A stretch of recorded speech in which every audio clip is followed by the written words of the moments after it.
Olá, pessoal, tudo bem? Mais uma vez aqui com vocês, professor Tiago Menezes, da Rede Municipal de Brejo de Amado de Deus, né, da Escola Municipal São Domingos.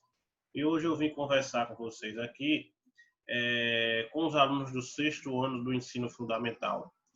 O nosso tema vai ser os fatores e elementos climáticos. Então, nós vamos começar a entender o que é que influencia no processo de formação de um determinado tipo de clima, né? E como é que um clima ele pode ser caracterizado. Então, o primeiro ponto que a gente precisa entender são dois conceitos básicos, né? Daqui a pouco a gente vai ver o que são elementos e o que são fatores climáticos. Mas dois pontos que a gente precisa entender que são os elementos básicos, né? De tempo e de clima, né? O que é tempo? O que é clima? Então, geralmente, quando você olha para a rua e você percebe, por exemplo, que o dia está ensolarado, né, durante a manhã, mas à tarde está nublado e à noite às vezes chove, isso nós vamos chamar de tempo, né? O tempo vão ser as condições atmosféricas de um determinado lugar em um dado momento, ou seja, o tempo ele é momentâneo, o tempo ele pode mudar simplesmente de uma hora para outra, né? Enquanto o clima não. O clima ele é contínuo, né? O clima ele é a sucessão habitual dos tipos de tempo em um determinado lugar por no mínimo 25, 30 anos, ou seja, o caso específico nosso aqui de Brejo, Santa Cruz, região, nós vamos perceber que o nosso clima é um clima semiárido, ou seja, é quase que constantemente ou continuamente quente e seco, né? Esporadicamente nós vamos ter chuvas e nós vamos ter também as temperaturas caindo, especialmente nos meses de inverno no meio do ano, né? Mas em geral é um clima quente e seco. Clima, a questão do clima é a sucessão habitual do tempo, ou seja, a forma contínua em que a atmosfera, a condição contínua em que a atmosfera se encontra. Enquanto o tempo, né, é o estado momentâneo da atmosfera, como o próprio nome diz, podendo mudar a qualquer momento. Daí a diferença entre tempo e clima que nós vamos encontrar também nesses outros slides. Uma coisa interessante para a gente saber nesse assunto é o que são os elementos do clima, né? Os elementos do clima, como vocês estão vendo aí, são formados, compõem os elementos do clima: a temperatura, a umidade, a pressão atmosférica, os ventos e as chuvas. Esses elementos climáticos, eles caracterizam um determinado tipo de clima, né? A partir deles eu vou dizer se um clima é quente, se o clima ele é frio, se o clima ele é úmido, se o clima ele é seco, se a pressão atmosférica nele é grande ou é pequena, se os ventos são fortes e qual a direção desses ventos e qual o período de chuvas, né? Os elementos climáticos servem para que a gente possa caracterizar um determinado tipo de clima, certo? Mas o que é que influencia na formação desses climas? O que é que influencia para que esses climas tenham determinadas características? Isso aqui é importante a gente saber. A gente vai perceber que o que influencia isso são os fatores climáticos, né? Os fatores climáticos vão exatamente nos dar qual o tipo de clima nós vamos ter em cada região, em cada país, né? Por quê? Porque é a partir dos fatores climáticos que nós vamos perceber que, de fato, o clima ele pode ser formado, que nós vamos ter características voltadas para o clima, né? Então, por exemplo, que são ou quais são os fatores climáticos que vão resultar exatamente nos elementos climáticos que acabam alterando ou influenciando na formação do tipo de clima? Está aqui: latitude, altitude, relevo, maritimidade, continentalidade, correntes marítimas, correntes quentes, né? Essas correntes podem ser correntes quentes ou frias e massas de ar. Todos esses são fatores que acabam influenciando na formação de um determinado tipo de clima, né? Isso que nós vamos perceber, tá?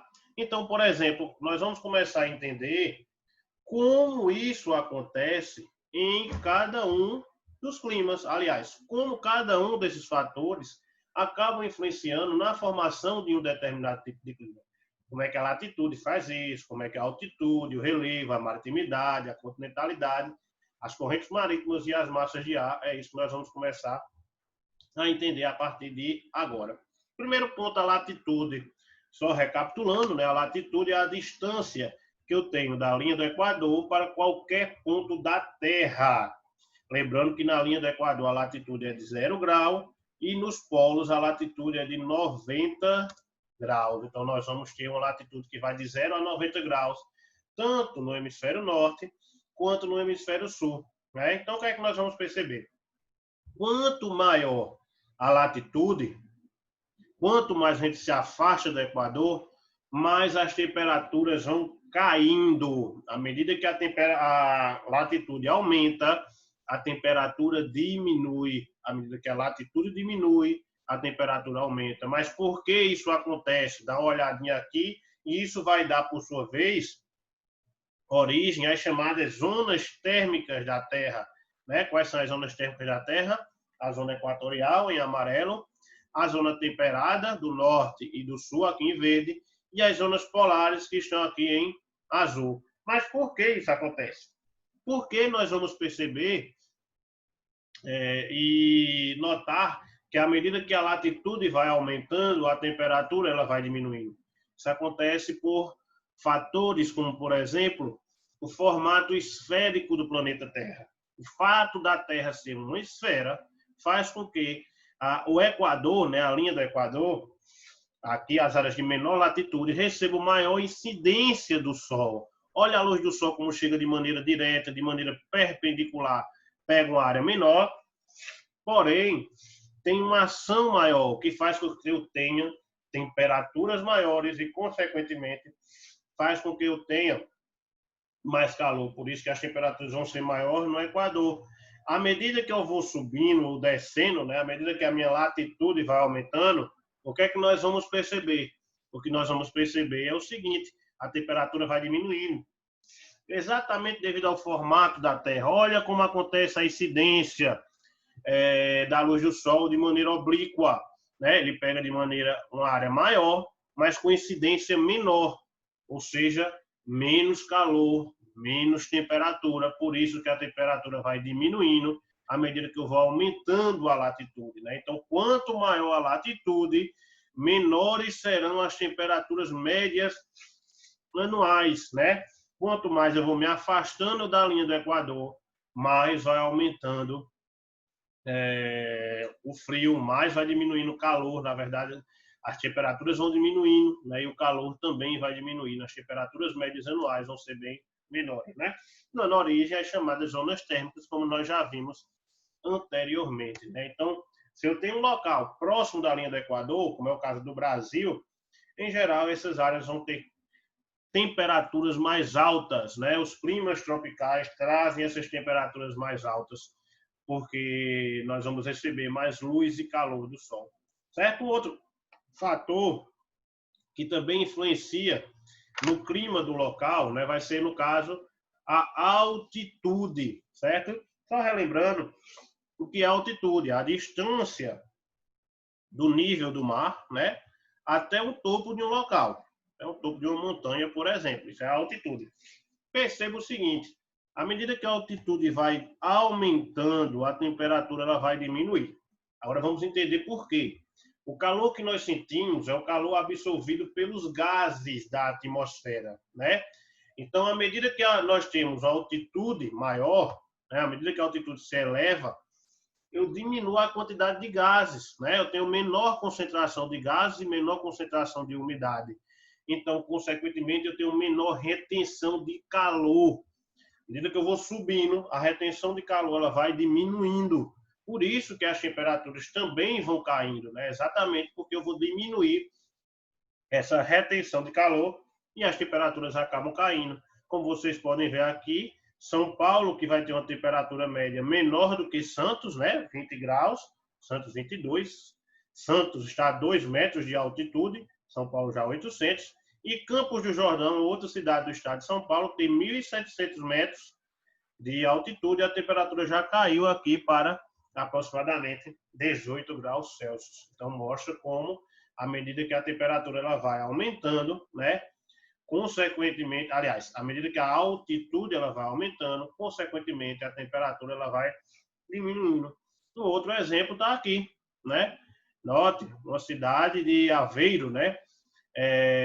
Que aqui eu tenho a influência dos dois, a influência da latitude com a altitude, porque no clima, na natureza, tudo vai estar junto, né? Nós separamos para ficar mais fácil de você aí em casa entender, né? Mas no clima, na natureza, tudo está junto. Então, mostra aqui, de fato, a influência de duas cidades na mesma latitude, 40 graus de latitude, o que já influencia bastante a sua temperatura, né? Uma tem média de 15,5 graus e outra média de 9,1 graus. O que é que influencia nisso? Especialmente a altitude, nesse caso aqui específico. Nota como em Aveiros a altitude é de 907 metros. E nota como em Penhas Douradas aqui a altitude é de 1.715 metros. Então, consequentemente, a temperatura aí caiu uma média de 6 graus, né? Um pouco mais de 6 graus, a média térmica anual, em que a gente vai ver essa temperatura cair por conta da altitude, né? Dá uma olhada aqui, ó. Olha como Santos, ao nível do mar, tem a maior coluna de ar, consegue absorver mais ar, consequentemente vai absorver mais calor, tem mais gases, né? Consegue absorver mais gases, consequentemente mais calor. E olha como São Paulo, né, com 750 metros de altitude, 800 metros de altitude, como vai cair, né? Como eu tenho menos uma coluna de ar, como eu tenho menos gases e a temperatura, consequentemente, cai. Olha aqui, ó. Santos, São Paulo e Campos do Jordão, como nós já vimos anteriormente, certo? Então, o próximo fator, ou dois próximos fatores que também influenciam o clima, vão ser a continentalidade e a maritimidade, certo? Então, a continentalidade é a proximidade, melhor dizendo, é a distância em relação aos corpos hídricos, ao mar. E a maritimidade é a proximidade de um local relacionado ao mar. Como isso influencia no clima, professor? Dá uma olhadinha aqui, gente. Veja, as águas do mar, elas absorvem muito mais calor do que o próprio solo. Então, como as águas do mar absorvem mais calor, durante o dia esse calor vai ser absorvido, durante a noite esse calor vai ser soltado, a temperatura vai variar menos próximo ao litoral, né? Então, é só você pegar o exemplo, né? Recife, você tem, durante o dia é menos quente do que em Santa Cruz, né? Do que em Brejo, mas durante a noite é muito mais quente, porque em Recife, durante a noite, o mar vai soltando o calor. Então, essa diferença de temperatura, ela vai ser muito pequena, o que nós chamamos de amplitude térmica, né? A diferença da maior para a menor temperatura diária. Essa amplitude térmica vai ser pequena nos locais próximos ao mar, tá? Enquanto essa amplitude térmica vai ser grande nos locais distantes do mar. Por quê? Porque não tem nada para absorver o calor durante o dia, então a temperatura vai lá para cima. E durante a noite, não tem nada para soltar esse calor. A temperatura vai lá para baixo. Então, a amplitude térmica acaba ficando muito grande, né? Entre, de fato, o dia e a noite, certo? Então, a maritimidade acaba influenciando nessa situação, né? Um exemplo muito claro está aqui nos desertos, né? Os desertos, durante o dia muito quente, durante a noite muito frio, e próximo das praias, as temperaturas praticamente elas não mudam, tá? Mas como é que, de fato, nós vamos ter a mudança de temperatura influenciada pelas massas de ar, né? Como é que as massas de ar influenciam nessas mudanças? Uma massa de ar pode ser três tipos: polar, tropical e equatorial, tá? Polar, o próprio nome já diz, frio, né? Tropical e equatorial são massas quentes. Como é que elas influenciam, no caso específico aqui do Brasil, né, as nossas temperaturas? Olha as tropicais, né? Nós temos as massas tropical atlântica e a continental. Atlântica, formada no mar, quente e úmida. Continental, formada no continente, ela é quente, né, é tropical, e seca, formada no continente. E as massas equatoriais, todas duas quentes. Mas, professor, por que a continental ela é úmida, a equatorial continental? Porque ela está sendo formada exatamente na floresta amazônica. Floresta amazônica, a floresta, ela solta umidade, né? As próprias árvores soltam bastante umidade. Elas evapotranspiram, certo? E a polar atlântica, frio e úmida. Aonde essas massas chegam, vão levar as suas características. Por exemplo, Por que chove tanto na Amazônia? Especialmente você tem a floresta e uma massa equatorial continental, uma massa quente e úmida, né? Que inclusive leva chuvas para o Brasil todo, nos chamados rios voadores. E daí a importância e a preocupação com a floresta amazônica. Caso desmatado, os cientistas já começam, os estudiosos já começam a perceber que esse desmatamento muito alto que está acontecendo na Amazônia pode e está influenciando o regime de chuvas de grande parte do Brasil, porque é da Amazônia que se distribui chuvas para grande parte do país, porque você tem uma massa extremamente quente e úmida propiciando essa precipitação, né? E quando é que fica frio? Quando chega a Polar Atlântica.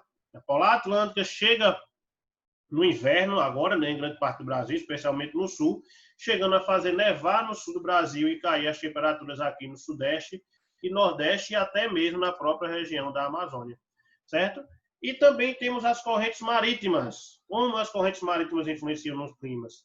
Nós temos dois tipos, as correntes frias e as correntes quentes. As correntes quentes propiciam maior evaporação, consequentemente, maior quantidade de chuva e clima mais úmido. As correntes frias, elas, consequentemente, têm menos evaporação de água. A água quente é que evapora. Então, veja que onde tem corrente fria, aqui, essas áreas azuis, você vai ter a formação do deserto, daí a influência das correntes. Onde tem corrente fria, eu vou ter desertos, porque elas não propiciam evapotranspiração e, consequentemente, você percebe que eu vou ter mais seca, né? Áreas mais secas, menor quantidade de chuvas, né?